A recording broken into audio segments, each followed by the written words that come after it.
the lack of secure land rights has a very wide impact for not just for indigenous peoples but for the world in general, because indigenous peoples have a very healthy relationship with their lands and their resources. They respect, the way that these resources should be used in a sustainable way, and therefore they have retained many of the last remaining more intact ecosystems in the world today.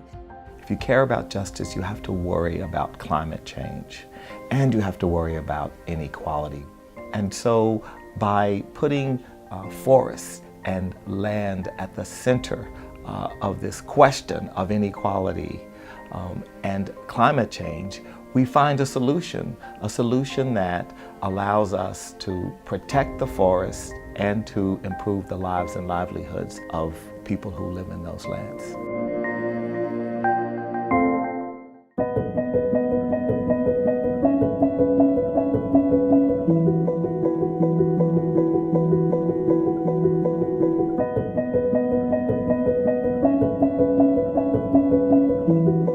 We have an unusual convergence of interest and support from companies, from investors, from governments, and increasingly donor agencies. Many donor agencies have not wanted to support this because they thought it was too complicated or too political. So we have unprecedented opportunity now to address this historic injustice. The land and resource rights of indigenous people and local communities fits into nearly all 17 goals actually, and also of course into the Paris Agreement and how to reaching the climate goals. A conference like this one is a unique place where people come together from everywhere in the world, from all the sectors, with a lot of experience, and they share it.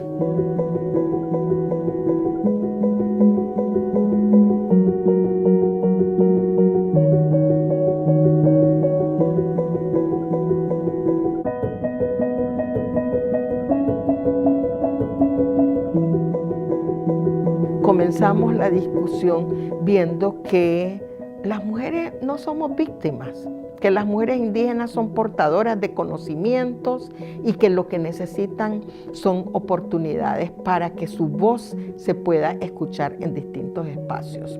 Entonces, el grupo ha trabajado una serie de recomendaciones, pero estas recomendaciones lo que orientan es precisamente a aprovechar las plataformas que ya existen, para que todas las herramientas que se han diseñado para promover participación, las experiencias, puedan tener un lugar de intercambio. Having the global community of practice now that we have, it's not just share tips and tricks, but it's also very important build the solidarity. It's also very important for people like me to know that I'm not alone, that there are many good people outside there and there are good things going on. We don't have to reinvent the wheel. There are a lot of very good tools that we can take and adjust to our domestic context.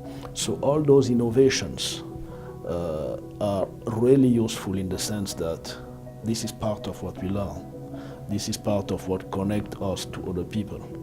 And this is part of what will keep us involved between two conferences. Leading investors are already starting to use new due diligence tools, and what those do will help them screen away investments that could damage land rights and thus damage their investment. That same kind of due diligence is also starting to push them or lead them to areas where land rights are more secure, and that means it opens up possibilities for more community, fair negotiations. It is incredibly valuable and constructive to create a safe space where people can talk with civility to one another and indicate their own concerns and speak openly and honestly about what their needs are. Justice is essential to achieving the kind of long-term peace and harmony in the world. Justice where people have rights, where particularly those who have been historically marginalized are given the power that they deserve and are put at the table with the rest of us to ensure that together we plan for a more sustainable and successful future. If we postpone the process, there will be no other tomorrow. So that's why it is just the time to act together now.